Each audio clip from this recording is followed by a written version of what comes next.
हरियाणा में सर्दी अपने पैर पसारने लगी है और इसके साथ ही धुंध के कहर की आहट भी तेज हो चुकी है। मौसम विभाग पहले ही चेतावनी दे चुका है कि दिसंबर के दूसरे सप्ताह से घनी धुंध का दौर शुरू हो जाएगा। ऐसे में सड़क सुरक्षा को लेकर सतर्कता और सतर्क व्यवस्था होना बेहद जरूरी है।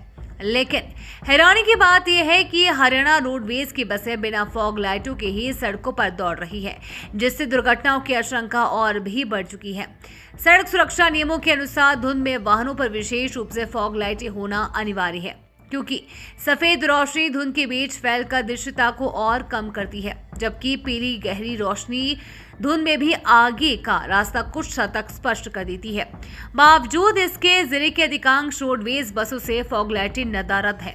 विभाग की ओर से बसों पर रिफ्लेक्टर टेप जरूर लगाए गए हैं, लेकिन विशेषज्ञों का कहना है कि ये केवल एक सहायक उपाय है, मुख्य सुरक्षा समाधान नहीं।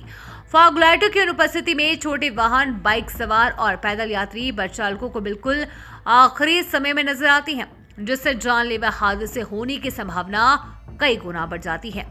वहीं रोडवेज विभाग का तर्क है कि नई बसों में फॉग लाइटों के स्थान पर पीली रोशनी वाले बल्ब लगाने की सुविधा दी गई है, जबकि पुरानी बसों में इन लाइटों का अभाव है या फिर वे टूट चुकी हैं।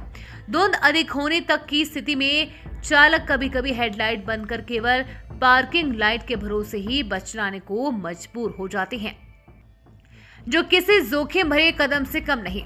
इस लापरवाही के बीच यदि किसी की जान चली जाए तो इसकी जिम्मेदारी कौन लेगा? यही सवाल अब आमजन और यात्रा कर रहे यात्री पूछ रहे हैं।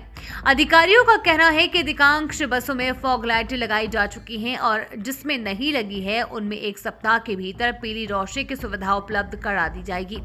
साथ ही अतिरिक्त फॉग लाइटों के लिए भी ऑर्डर भेजा जा चुका है। लेकिन जब तक ये व्यवस्था जमीन पर पूरी तरह लागू नहीं होती, तब तक हर सफर अनिश्चित जोखिम के साए में रहेगा। सर्दियों में बढ़ती सड़क दुर्घटनाओं के आंकड़े पहले ही चिंता बढ़ाते हैं। ऐसे में अगर रोडवेज जैसी सरकारी परिवहन सेवा सुरक्षा मानकों को लेकर ढिलाई बरतती है, तो ये सीधे तौर पर यात्रियों के जाम को खतरे में डालने के बराबर है।